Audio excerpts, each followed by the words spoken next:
Se o Hamas cometeu um ato de terrorismo e fez o que fez, o Estado de Israel também está cometendo vários atos de terrorismo ao não levar em conta que as crianças não estão em guerra, a não levar em conta que as mulheres não estão em guerra, a não levar em conta que eles não estão matando soldados, eles estão matando junto crianças. Já estão mais de 5.000 crianças, tem mais de 1.500 crianças desaparecidas que certamente estão no meio dos escombros. E depois a destruição de tudo que as pessoas levam décadas para construir: uma casa, uma rua, um prédio, uma escola, um hospital, e depois uma simples bomba detona aquilo sem ninguém assumir responsabilidade. Sabe quem é que vai recuperar aquilo? Então, eu quero dizer para vocês que hoje é um dia de felicidade. Eu tinha esquecido de colocar aqui, fiquei tão tomado pelo discurso do Lula. Meu querido João Amorim, a pedidos, voltando aqui para conversar conosco. Deixa eu colocar aqui a legenda para todo mundo acompanhar aqui direitinho. João Amorim, bem-vindo, obrigado por atender nosso pedido mais uma vez aqui. Eu quero começar, meu querido, pedindo para você repercutir, reverberar aqui essa fala do presidente Lula, que foi feita ontem de maneira espontânea e que foi muito forte, né? Eu, inclusive, estou surpreso de a imprensa convencional brasileira não ter repercutido negativamente a toda força, porque eles são muito pró-Israel, né? E o Lula chamou Israel de terrorista, sim, né? Com todas as letras. Bom dia, Conde, bom dia a todos que estão nos acompanhando, a todas as pessoas que estão nos acompanhando. É sempre um prazer e sempre que me chamar eu atendo, né? E assim, deixar registrado também que é sempre uma alegria e um aprendizado e um prazer ouvir o Pedro Serrano, né? Então, eu compartilho integralmente da emoção dele com relação ao retorno, ao empenho e à figura de estadista do presidente Lula. Eu coloquei isso hoje de manhã nas minhas redes sociais, junto com uma foto dele abraçando, recebendo na beira da escada do avião, né, um a um, conversando com um a um. Né? Agora, a imprensa brasileira ainda não repercutiu negativamente ainda. Né? Eu acho que, primeiro, muito antes da própria questão da fala ou da definição de atos terroristas praticados por Israel, e eu particularmente venho, eu não sou ninguém nem, sobretudo, próximo à dimensão da figura política e da figura pública do presidente Lula e da história do presidente Lula, né? Mas eu venho falando isso também com todas as letras. Você não pode acusar um lado de atos terroristas, sendo que se do seu lado, com as suas ações, você comete a mesma coisa. Então, eu acho irretocável a postura do presidente Lula, uma postura corajosa, porque a repercussão vai vir, a mídia virá caindo em cima, a mídia criará factoides, a mídia criará desvios de atenção para o ponto principal, sobretudo para desviar a atenção do Brasil, das oligarquias brasileiras e de boa parte do mundo ocidental, da importância histórica desse ato, como o Pedro Serrano muito bem apontou. Né?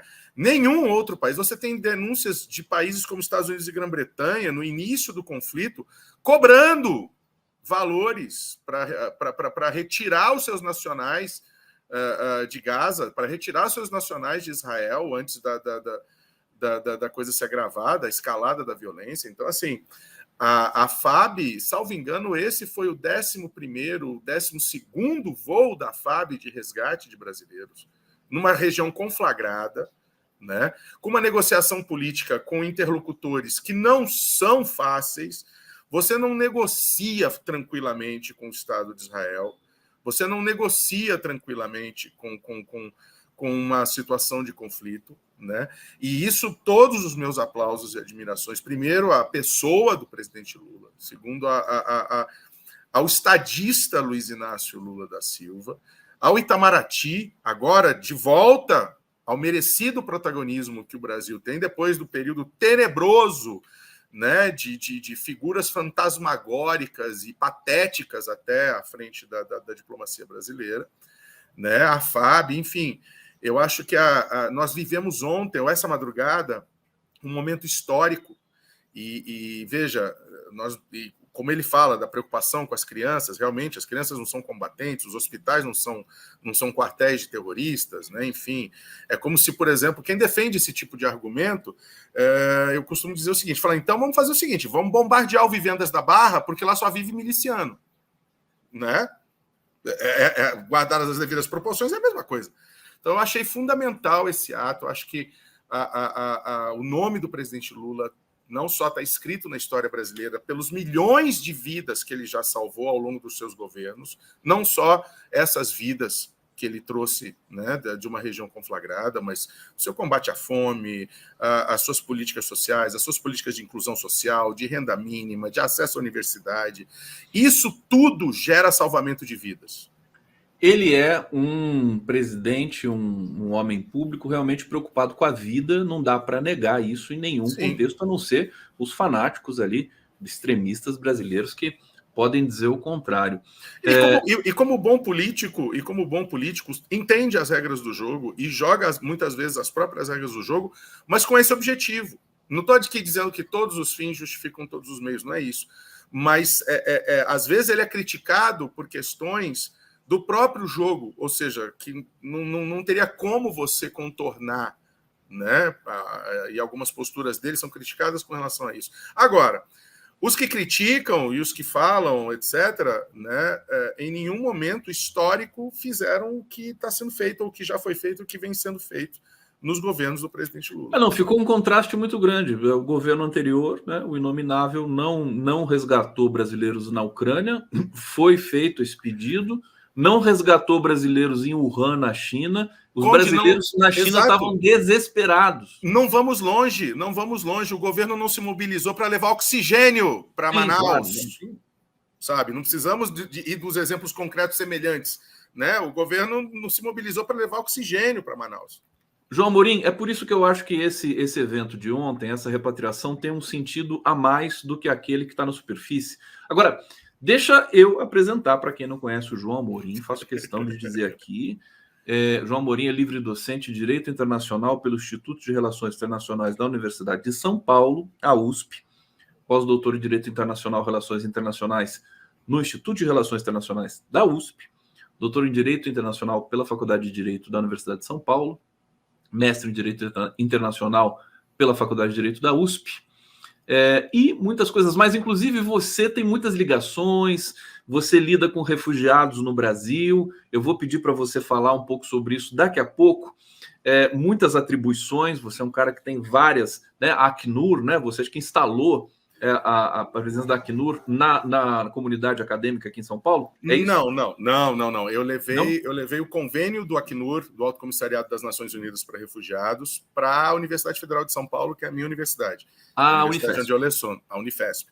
E a partir da instalação desse convênio, com o auxílio da reitoria à época e dos sucessores, e com o auxílio de outros colegas, nós conseguimos iniciar uma série de políticas institucionais de acolhimento, né? Abertura de vagas em cursos de graduação especificamente para refugiados reconhecidos pelo Brasil. Recentemente foi aberto no Hospital Universitário o primeiro ambulatório de atendimento médico, clínico, integral, especificamente para a saúde de refugiados. Isso uma iniciativa do professor Murched Tarra, que é uma pessoa engajadíssima e humanista ao extremo, né? Então, é o primeiro, segundo o próprio Acnur, é o primeiro exemplo do Brasil de um ambulatório, de um ambulatório de atendimento médico voltado especificamente para as particularidades da saúde de refugiados. Não só os problemas comuns de saúde que todo mundo tem, mas também a própria questão de refugiados que chegam de região de conflito, seja o atendimento de saúde mental, seja o atendimento fisiológico, enfim. Nós abrimos recentemente isso lá. Amorim, como é que estão os afegãos que estavam chegando no Brasil, estavam acampando ali no aeroporto de Guarulhos, aí foram encaminhados? Você acompanhou? Como é que está essa situação? Eu estive no aeroporto algumas vezes, enfim. Eu estou aqui me mexendo todo por conta do calor, que a roupa vai pregando no corpo, né? A gente já vai falar disso também. Também, porque tem a questão ambiental também, que é outra dos vários chapéus que eu uso, e ultimamente nesses dias de sol forte eu tenho que usar chapéu mesmo, né? Não tem jeito. Eu vou mandar um gorro para você, viu? Faz isso! Eu vou adorar. Vai cair direitinho para você. Vou adorar. E aí os afegãos continuam chegando. Na verdade, primeiro, justiça seja feita, né? A concessão de visto humanitário para os afegãos após a fuga de Cabul das forças americanas, das forças estadunidenses, que praticamente entregaram de volta de bandeja. Aquela cena, e a quantidade de pessoas que morreram na decolagem daquele avião, né? Ainda grudadas à fuselagem, etc. Né? Aquela forma irresponsável de retirada, né? De abandono de uma população à sua própria sorte, né, depois de anos de exploração e de utilização do território. Justiça seja feita, foi no anterior governo, né, que se concedeu o visto humanitário para os afegãos, né, que permite a vinda direta para o Brasil, para o pedido de refúgio aqui no Brasil, etc. Contudo, né, concederam o visto humanitário, mas não estruturaram totalmente, não criaram um protocolo, uma linha de recursos para os municípios, né? Então, os afegãos chegam, né? O município de Guarulhos sobrecarregado com seus abrigos públicos, etc. O município de São Paulo também, né? Que são os dois mais próximos do entorno, tendo que negociar a chegada de um alto número de pessoas em pouco tempo, né? A ponto da gente criar um campinho de refugiados, que perdoem a ironia, né? Perdoem a forma como eu expresso, mas nós temos um campo de refugiados no aeroporto de Guarulhos, véio. Não tem outra forma de dizer. Eles estão lá até agora? Agora diminuíram bastante. Essa semana e semana passada eu não tenho informação. Eu vi que foi uma leva para uma cidade do interior, inclusive acho que próximo aqui do Vale do Paraíba, não sei se foi Cunha, alguma coisa assim.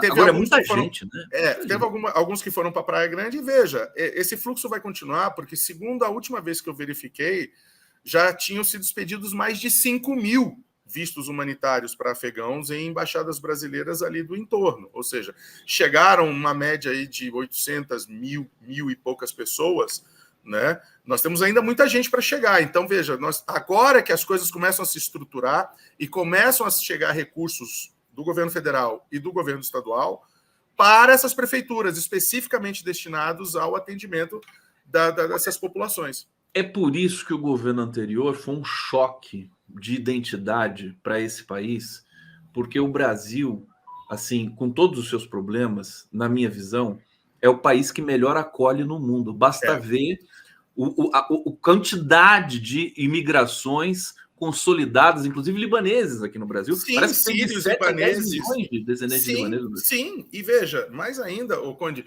o Brasil tem um sistema, o Brasil é um dos pouquíssimos países e que tem uma política pública estabelecida legalmente para acolhimento de refugiados e para o processamento das solicitações de reconhecimento da condição de refugiado. E o único país no mundo que tem um órgão específico e um processo administrativo específico para o reconhecimento de refugiados. O Brasil reconhece direitos no exato instante que essa pessoa solicita o reconhecimento da condição de refugiado, independentemente do resultado que esse processo, que vai ser julgado por um órgão colegiado, que é o Comitê Nacional para Refugiados, um órgão do Ministério da Justiça, decida. Então, veja, a preocupação é com a vida humana. Então, independente da forma como essa pessoa chega, documentada, indocumentada, entrada regular, entrada não regular, a partir do momento que essa pessoa solicita o reconhecimento da condição de refugiado, o Brasil reconhece a ela os direitos básicos de sua existência, inclusive direito à documentação, ainda que provisória, direito ao trabalho, direito à moradia, direito à educação, à saúde, etc. Ou seja, o solicitante de refúgio, mesmo na condição de solicitante, ele pode e tem direito a começar a reestruturar sua vida, a ter atendimento no sistema de saúde pública, a colocar seus filhos nas escolas públicas e assim sucessivamente. A gente às vezes esquece, né, que o Brasil é um país que a gente pode admirar, né? Salvaguardadas aí nossas contradições, mas também sem contradição. Tem algum país sem O contradição? meu querido Luiz Antônio Simas fala uma coisa que eu acho genial. Ele divide entre o Brasil oficial e o Brasil real.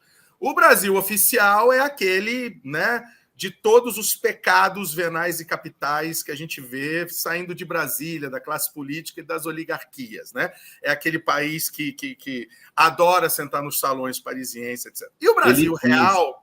E o Brasil real é o Brasil que a gente ama, é o Brasil que dá certo, é o Brasil da mistura, é o Brasil daquele povo que não desiste, daquele povo que junta todo mundo, que junta todas as culturas, que acolhe. Solidário. Esse é o Brasil que eu vi. Solidário. Você viu o que Esse é o aconteceu Brasil. no Rio Grande do Sul, as enchentes que tiveram lá, o MST foi correndo para lá, já produzir doação de alimento. O MST doou para a Palestina. Para a Palestina, exatamente. É demais isso aqui.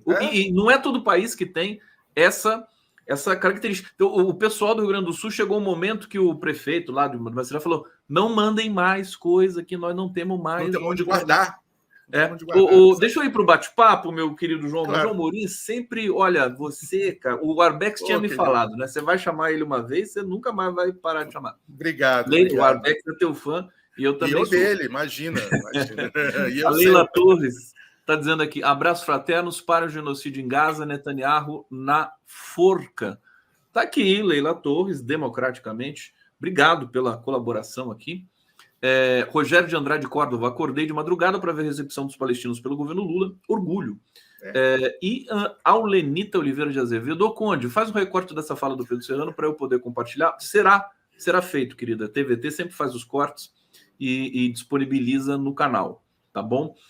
Agora, eu quero trazer de novo a questão da repatriação para te perguntar e para dividir contigo aqui uma percepção, porque essas cenas elas são muito mais poderosas, potentes, do que meramente a gente estar feliz com os brasileiros que estão sendo resgatados, extraídos ali daquela região conflagrada, porque mostra um país que cuida dos seus, que tem autoestima, que tem identidade, enfim, e que respeita, né?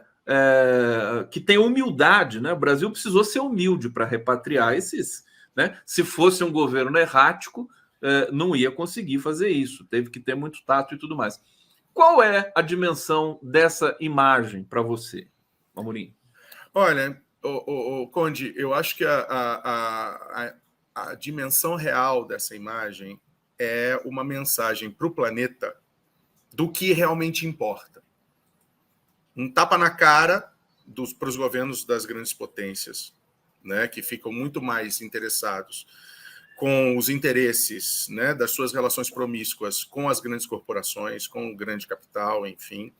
Né, eu particularmente chamo isso de a fase do Estado-corporação, em que o Estado é nada mais do que um ponta de lança dos interesses corporativos. Mas é uma mensagem para o planeta, né, do que realmente importa. É uma imagem poderosa para a sociedade civil global, que vem se manifestando cada vez em maior número em apoio à população palestina em Gaza, contrária ao genocídio, contrária às políticas de apartheid, né, e que coloca em xeque, né, aquele mito de que não se pode fazer nada porque as grandes estruturas estão constantemente se movimentando a favor de Israel. Né? Eu li recentemente um artigo que fala uma coisa que a frase eu já conhecia, que é uma frase da Talmud, que é: quem salva uma vida inocente salva o mundo inteiro. Né? Mas eu li recentemente que, como todos, né, a origem comum dos troncos culturais daqueles povos todos é a mesma, né? Essa frase também está no Corão e é atribuída ao profeta Moisés, né? Porque está na Talmud, é o livro antigo do judaísmo, né? Então, assim, eu acho que o grande exemplo que o governo brasileiro, que o presidente Lula deu, com o seu empenho, com sua posição de estadista, colocando a vinda dessas pessoas, a libertação dessas pessoas, em primeiro lugar, acima de qualquer opinião pessoal, acima de qualquer vaidade, acima de qualquer coisa, é que é possível. A gente tem que colocar a vida humana acima de qualquer coisa. Né? Então, acho que esse é o grande momento histórico que vai ficar. Essas imagens vão repercutir eu acho que por anos a fio, né? E, enfim, eu acho que foi um grandíssimo passo dado pelo governo brasileiro no sentido de liderar esse movimento global de prioridade da vida humana. Enquanto a gente vê países europeus e as potências decadentes, né? Estados Unidos e, por que não dizer, Israel, porque Israel, assim, eu vou querer que você fale mais adiante sobre isso, mas para todo mundo que eu pergunto, especialistas, Israel já perdeu esse processo histórico, moralmente está arrasado, né, por tudo que ele está fazendo, despertou uma nova onda de antissemitismo no mundo inteiro, uma irresponsabilidade que faz com que os próprios judeus democráticos, né, se insurjam contra esse governo sionista de Israel. E que leva à criação, e que inevitavelmente vai levar à criação de uma frente ampla para as próximas eleições parlamentares, né? Vai aumentar ainda mais a insatisfação com os atos dos governos sionistas, dentro, inclusive, das próprias Forças Armadas. Israel é o mais eficiente exército do mundo, é um dos maiores orçamentos militares do mundo, mas também é uma força armada que tem um grande índice de deserção. Tá? Então, assim, esse tipo de dado, inclusive as próprias oposições da sociedade civil ao mainstream sionista, né? Isso a gente acaba sabendo pelas pessoas que vêm de lá ou que têm parentes lá e que são progressistas. E aí eu acho que essa questão do crescimento do antissemitismo ela vai ser irremediável. E eu acho que o que o Nassif falou aqui na terça passada é verdade. Eu acho que isso é um baita tiro no pé, sabe? Eu acho que, mais uma vez, se coloca em primazia o interesse econômico de uma potência estrangeira imperialista, que é os Estados Unidos, e seus vassalos, os governos europeus, etc., em troca de energia, em troca de petróleo, em troca de recursos naturais, em troca de tecnologia de espionagem, etc., e em troca de mergulhar uma região inteira de pensamento diferente, majoritariamente diferente ao opositor, a esse mainstream imperialista, no caos, né? Eu acho que essa questão de se colocar isso tudo acima, né, das consequências futuras para a população civil, né, seja a população civil de Israel, seja a população civil dos judeus que vivem ao redor do mundo, as sinagogas ao redor do mundo, os institutos judaicos ao redor do mundo. E aqui eu quero deixar muitíssimo claro, e eu sei que você pensa isso também, Conde, quando nós falamos contra o governo de Israel, quando nós falamos contra a guerra de Israel, quando nós falamos contra as posturas dos governos sionistas de Israel, nós não estamos falando do povo judeu. O povo judeu não é esses governos de extrema-direita, genocidas, que impõem uma política de apartheid. O povo judeu é muito mais do que isso, muito maior do que isso, e merece o nosso apoio, nossa luta pela igualdade, pelo pertencimento deles também. O que nós não podemos fazer é misturar as coisas. Em troca dessa defesa, né, e da manutenção da história do povo judaico, né, achar que qualquer crítica que se faça ao Bibi e seus asseclas, a legião de demônios que está agora, né, com protagonismo mundial, seria um ato contra os judeus. Até porque o povo judeu não é o único povo semita, né? Não, porque quais são os outros povos semitas? Caldeus, que eu me lembro de cabeça, caldeus, assírios, árabes, hititas, etíopes, palestinos, ou seja, o semitismo vem das passagens do filho de Noé, Sem, né, no livro do Gênesis, e hoje são referenciados, o semitismo é referenciado como um tronco linguístico, né? E o tronco linguístico que gerou, né, o idioma... As línguas românicas. As línguas, né, românicas e o árabe, o hebraico, o aramaico. Seria o indo-europeu, né? Seria algo como o indo-europeu. Mais fantástica essa história. Da dialetação ali. Pré-grego e pré-latim. Tudo bem, o termo antissemita se consolidou pelo uso, se consagrou pelo uso para ser sinônimo de preconceito contra os judeus, por conta do Holocausto, sim. Mas é inegável, né? Nós não podemos esquecer que também os atos, né, de genocídio em Gaza constituem um antissemitismo também. O pessoal está falando em aramaico aqui, será que também está? Aramaico também. que é a língua que Cristo falava, né? Exato. Hoje em dia, a classificação linguística desse tronco semita é semítico aramaico, alguma coisa assim. Eu não sou linguista. Você é um estudioso de linguística também, né? Eu sou um curioso, né? E um insônia. Como eu durmo pouco, eu fico. Né, ele ataca na defesa, no meio de campo, pega no gol se precisar. João, deixa eu trazer mais um pouco aqui na participação do nosso público, é sempre um prazer. Esse aqui é o perfil Eu Que Te Gosto, que é muito legal, que está sempre aqui, está dizendo: Condé, esse menino Amorim aí é tão extraordinário, pena que ele não tem ideia que eu existo. Claro que tem. Agora eu tenho, agora eu sei. Obrigado pelo menino, obrigado pelo carinho, obrigado pelo menino. É muito legal. Elizabeth Beth Andrade, MST emociona muita gente, de chorar de emoção, um povo preparado, estudam muito, trabalham muito, são muito dignos. Viva o MST, aqui em Campos Gerais, Minas Gerais, visita o acampamento maravilhoso. O MST, olha, é a melhor coisa que o Brasil produziu. Sim. É fantástico demais. Eles são... Eu já visitei vários acampamentos também. As crianças são educadas com relação com a terra, com a solidariedade. Sabe? Não só a produção de alimentos, mas as escolas do MST. Claro. Né? A qualidade do ensino, né? Enfim, é fantástico. Não, é absolutamente apaixonante. Eu fico pasmo quando eu vejo, às vezes, as elites e a mídia convencional ostentar algum tipo de preconceito. A MST invadiu a Fiocruz, território da Fiocruz, sei lá o quê, que teve esse... Aracruz, da celulose.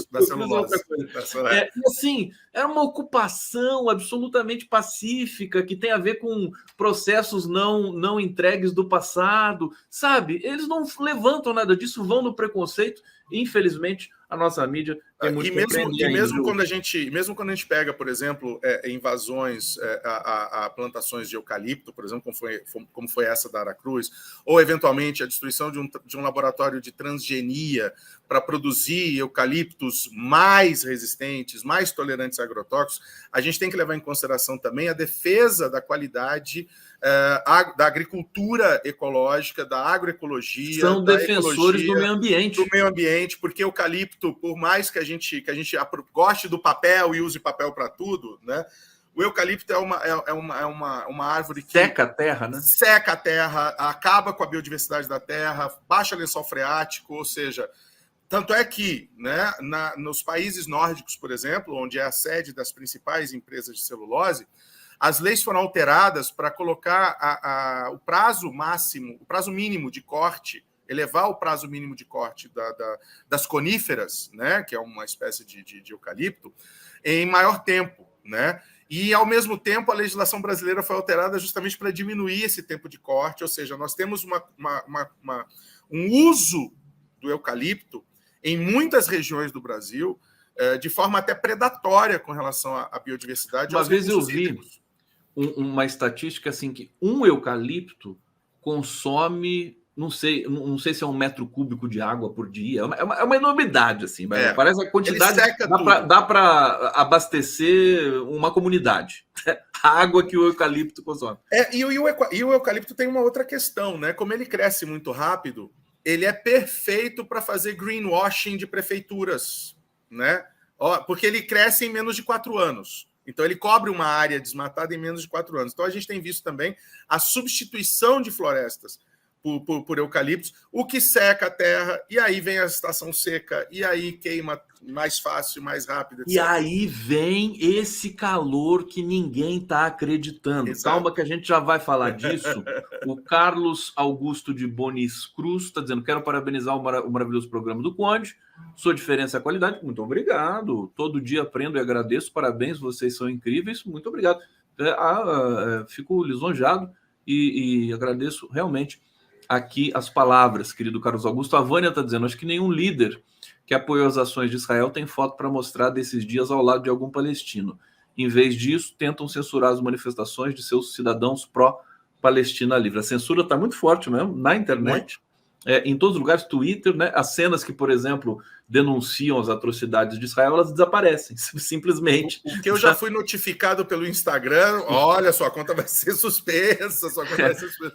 E você tem países supostamente berços da grande democracia ocidental, que baixaram leis proibindo as manifestações. França, Bélgica, enfim. Né? Mas a população peitou. Era isso, desobediência civil é isso. Né? Exatamente.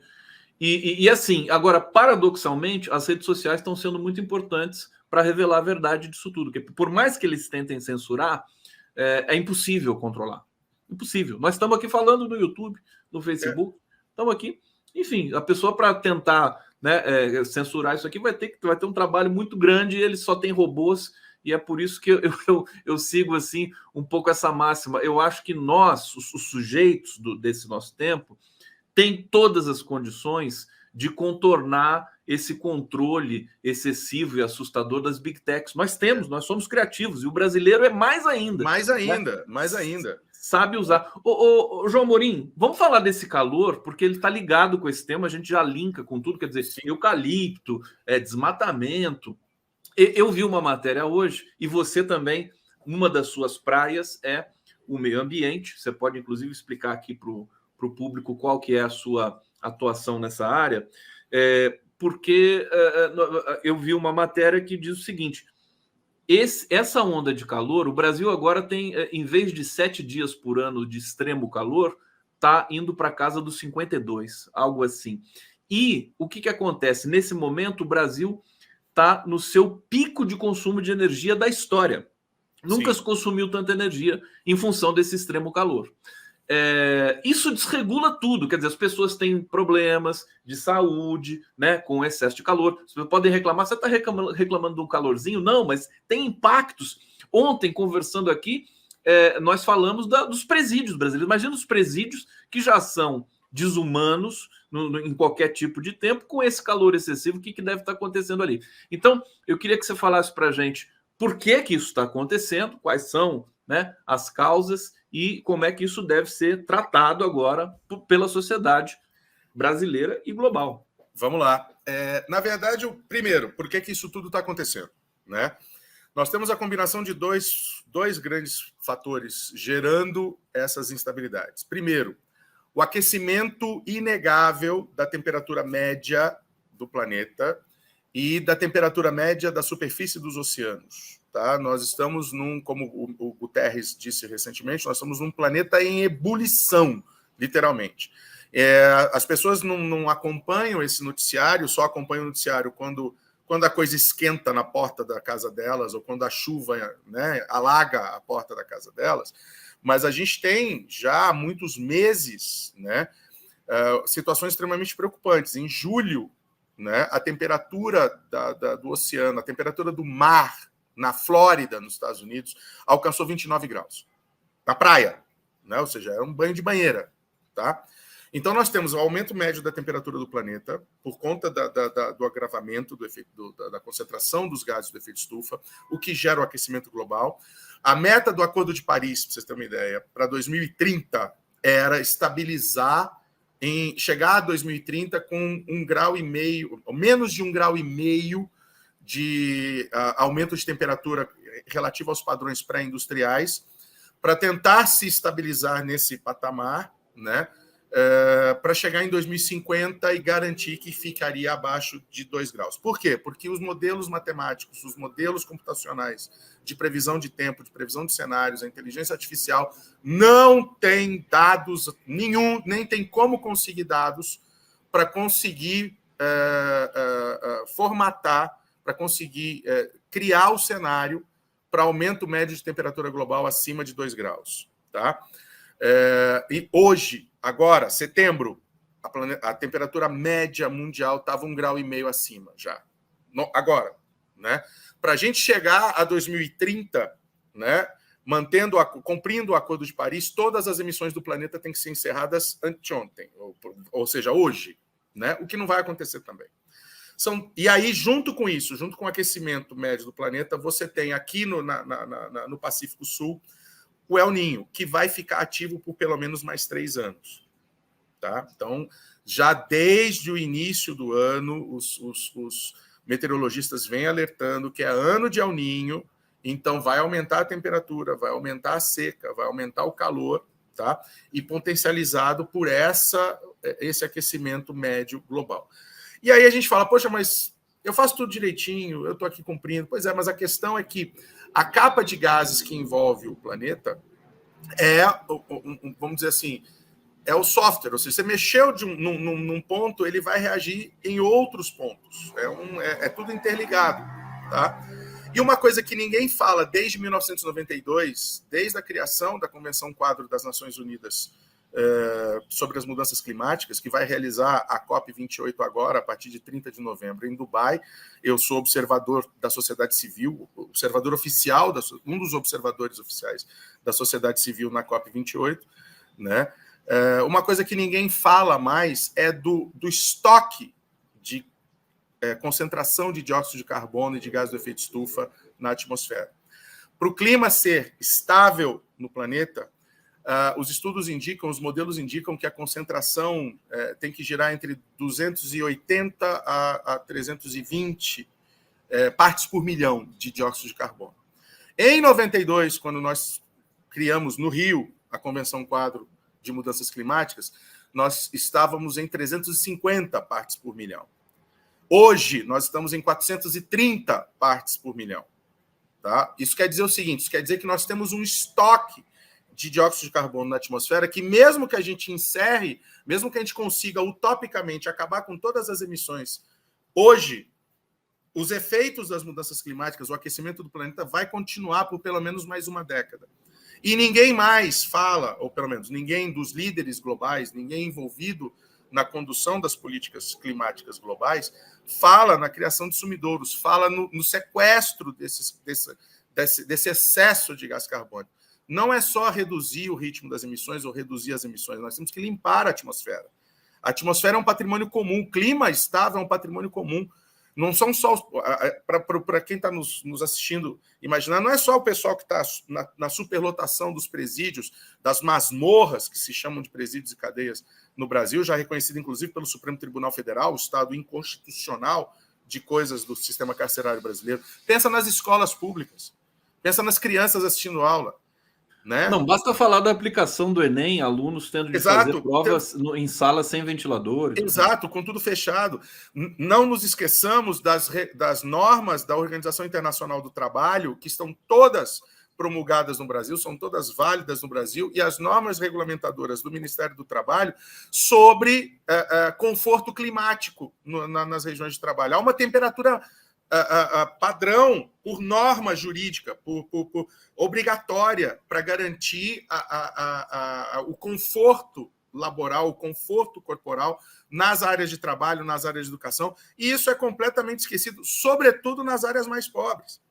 E veja, nós não podemos atribuir esse pico, esse recorde de consumo de energia que nós alcançamos ontem, mais de 100 mil megawatts, né, no pico, a toda a população brasileira. Né? Você tem, por exemplo... E aí, recentemente saiu um estudo... Né? Fala. Assim, não, só destacar, quer dizer, é o desequilíbrio, luta de classes no consumo de energia. No consumo de energia, no acesso ao conforto. No acesso ao conforto. Quantas pessoas você viu, quantos setores você viu reclamando com a iniciativa extremamente bem-vinda da Prefeitura de São Paulo, já com o anúncio, né, do órgão de defesa civil de que viria essa onda de calor, se movimentou para colocar bebedouros, né, para colocar bebedouros públicos, sobretudo pensando na população em situação de rua. Mas não é só isso. Né? Não é só isso para o pessoal poder tomar banho. Isso devia ser perene. Né? Isso não devia ser só nos dias de calor. E aí, eu te falo, saiu um estudo recente sobre quais cidades brasileiras estariam se preparando ou teriam políticas públicas criadas em função da perspectiva futura de ter que lidar com desastres naturais, com grandes catástrofes climáticas, com deslocamento de pessoas, com morte, com atendimento. Veja, o vendaval e a tempestade que se abateu na cidade de São Paulo há 3 semanas, que deixou milhões sem energia, né? Agora a onda de calor. Nós estamos nos aproximando do período de chuvas. Né? Tsunami meteorológico, ressaca. Exato. Ondas, o mar invadindo as orlas. Ou seja, o que as cidades brasileiras, o que os estados da Federação Brasileira, o que a União tem já pronto, planejado. Protocolo de emergência. São 2 cidades, nos mais de 5 mil municípios brasileiros, que tem algum tipo de protocolo de emergência. Nós, no final do ano passado, lamentamos e nos cotizamos, nos juntamos e manifestamos por conta das mortes no início do ano no litoral norte de São Paulo, nos deslizamentos. Só mencionar aqui, perfeito, é que parece que tem uma política para ser implementada que agora as cidades vão ter de ter uma espécie de amortecedor climático, né? Toda cidade vai ter de ter isso. Eu não sei o nome técnico, mas então, você viu isso, não? Não, eu não vi, mas eu gosto desses nomes, são criativos, né? Amortecedor climático. Liga para a COFAP.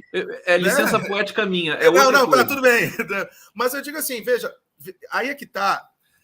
Há mais de 2 décadas, Conde, nós, aqui na cidade de São Paulo, nós que moramos na cidade de São Paulo, já sabemos que os padrões de chuva têm mudado.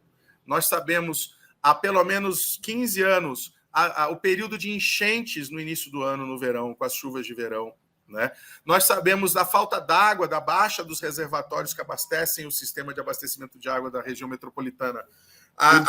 Eu descobri o nome aqui, resiliência climática. Então, resiliência climática é resistente. Eu tenho muito medo dessas expressões, porque são bonitas. Sim, eu fico emocionado. Claro. Mas veja, resiliência climática pode ter aquele cara, aquele beduíno que senta e aguenta o calor passar. É uma forma de resiliência climática. Né? Política pública, primeiro, a gente não faz a toque de caixa. Segundo, a gente não faz por decreto, baixado de cima para baixo. Faça a política pública. E terceiro, as medidas de resiliência climática não são medidas únicas ou medidas unidimensionais. Esse é o grande ponto. Você não faz uma política pública de acolhimento ou de proteção social falando o seguinte, agora todo mundo vai ter que ter resiliência climática. Ou seja, claro. O que é isso? Nós vamos criar áreas verdes? Nós vamos cuidar das populações em regiões de risco, que moram em regiões de risco de enchente ou de deslizamento? Nós vamos garantir saúde pública para essas pessoas afetadas? Nós vamos garantir moradia para essas pessoas deslocadas pela elevação do nível do mar, pelos deslizamentos, etc. Veja Mariana. 8 anos depois foi realizada a primeira audiência criminal, semana passada, ou semana retrasada, se não me engano. 8 anos que essas pessoas estão esperando por uma casa. E nós estamos falando de uma companhia privada. Já está com risco de novo ali. E já está com risco de novo. Interditaram outras barragens e multaram outras mineradoras agora por conta de risco de rompimento. E as chuvas estão chegando. Né? Então, assim, infelizmente, é muito faz de conta, é muito nome bonito e pouca competência. Porque se a gente acionar hoje baixar a Câmara de São Paulo, ou a Assembleia de São Paulo, a Assembleia Legislativa de São Paulo, ou o Congresso Nacional, baixa uma lei hoje, nós temos que nos preparar para as mudanças climáticas. Vai acontecer a mesma coisa do segmento das medidas da OMS. Né? Em alguns setores da sociedade brasileira, isso basta vai ver, piada. Meu querido João Amorim, basta ver, quer dizer, o mundo não consegue reagir à altura de um massacre de crianças em Gaza. Exato. Vai bebês, conseguir né? da questão de bebês, de incubadora. Hoje, inclusive, Israel apresentou uma medida absolutamente demagógica, porque enviou incubadoras para Gaza, fez a propaganda disso, só que não tem energia para ligar a incubadora. Ele não libera o combustível. Ele não libera o combustível. Ô, João, querido, nosso tempo acabou aqui. Eu quero agradecer demais. Voa o tempo aqui conosco. Te agradecer sempre da sua presença aqui. Semana que vem você vai estar aqui de novo com a gente. Tá? Estarei com o maior prazer. E nós vamos seguir aqui no 11 News. Vou soltar a vinheta aqui do like, para vocês darem o like na nossa transmissão. João, querido, bom trabalho para você. Obrigado, Conde. Para vocês também. Um beijo grande. Um forte abraço. Até a próxima. Semana que vem estamos juntos.